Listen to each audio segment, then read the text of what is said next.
intentar que no fessin el que es va portar a la presó. I tercer, jo aniré a la presó? No, jo no aniré a la presó. Ja li he contestat, no aniré a la presó. Jo vaig parlar amb ells, no amb tots, estic parlant d'un parell de persones, sobretot amb les quals jo tenia més relació. Per què no anirà a la presó? Per què he d'anar a la presó? Home, perquè li ho torno a repetir, són companys de vostès... Sí, amb els quals jo vaig parlar abans de que fessin això. Sí, abans de que ells fessin això, jo vaig quedar amb ells a soles, sense càmeres, sense debats ni res, a soles per fer un cafè. I els vaig dir, què esteu fent?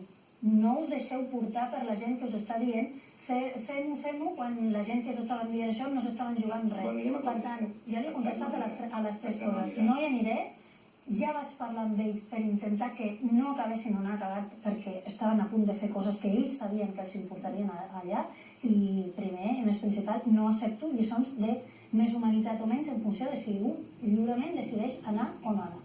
Perquè això és el que està fent el nacionalisme. Que és dir que la gent que no hi anem o no portem un llaç groc o no estem d'acord en intentar trucar a la fiscalia per decidir si surten o no de la presó no tenim humanitat. Això no ho acceptaré. Quan s'apel·la a l'arrepament, jo crec que no se tracta... No, és que és una estratègia comunicativa que s'està repetint, que ho diu el govern, vostè la pregunta, no seria un acte d'humanitat? Home, potser un acte d'humanitat igual és intentar haver evitat que el senyor Puigdemont fes el que... Però jo vaig estar intentant fins al darrer moment, i no va haver-hi manera d'intentar canviar el precipici. Quan s'apel·la a la reconciliació entre els catalans, a que s'acaba la divisió, l'enfrontament i tot això que vostès insisteixen tant que existeix, no seria una bona manera d'aconseguir reconciliació parlant amb aquesta gent? Anar a la presó. Anar a la presó, anar a on estan, si anar a l'exili, anar a Brussel·les... A l'exili? No estan a l'exili. Ells consideren que sí. Ells consideren que sí, però no es pot informar dient que estan a l'exili. Si em permet que li llegeixi una cosa... És molt ràpid. No.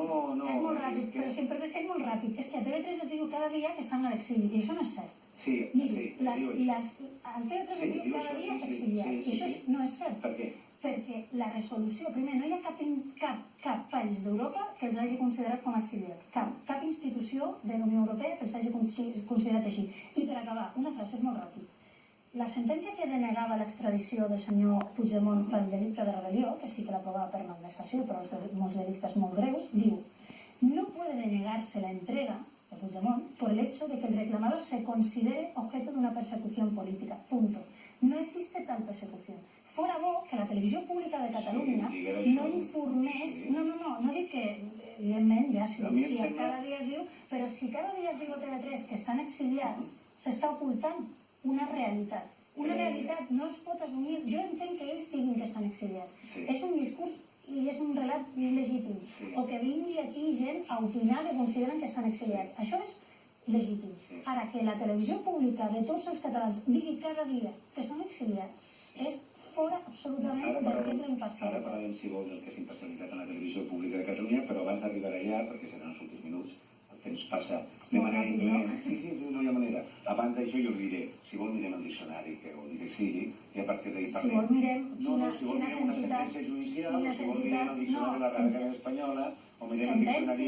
o institucions europees. És que no hi ha cap institució ni cap país que es consideri exiliat. Sí, bueno... I no és un terme, jo crec que de terminologia. La justícia espanyola, doncs la justícia espanyola reclama i no accepten que vinguin cap aquí. Que no accepten, no. Aquesta sentència enviava el senyor Puigdemont per delictes gravíssims. Sí, i els han deixat, els han tornat a la justícia espanyola com els demanava. Bueno, ho podríem haver fet,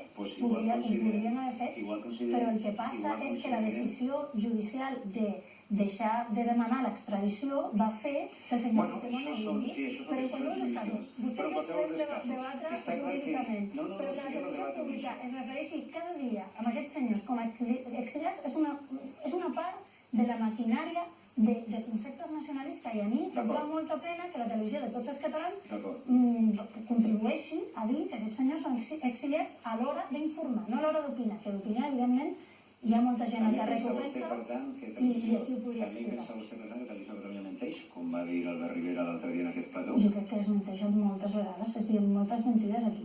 I s'informa d'una manera, evidentment, absolutament fora de la realitat. Li poso aquest exemple dels exiliats, però li podria posar Molts exemples, i és una pena, perquè Un moment. la gent que ens està veient també vota Ciutadans. Sí, i també. Home, espero que aquesta nit sí. I espero que normalment també ho faci. Bueno, a mi m'agradaria que qualsevol ciutadà de Catalunya pogués mirar TV3, però sap què passa? Que la gent que vota partits constitucionalistes no veuen TV3 per informar-se, no el miren. Perdoni, amb quin és... No, Sí, amb el CEO. Sí, amb el CEO, sí. No veu ningú que vota Ciutadans? No, ningú no, molt poquet. Mira, votants d'Esquerra Republicana, més d'un 80% s'informen per TV3.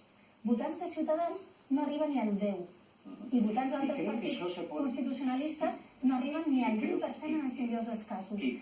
No li fa pensar que potser això vol dir que aquesta televisió està molt orientada per la gent que vota partits independentistes? No li fa pensar a vostè que potser el discurs que fan els partits que no són independentistes com el de vostè al final retroalimenten algunes actituds? O sigui, que és nosaltres que li diem a la gent que no miri TV3? Bueno, no sé, vostès no diuen a la gent que no miri TV3, però vostès diuen que TV3 menteix. És que jo no miraria...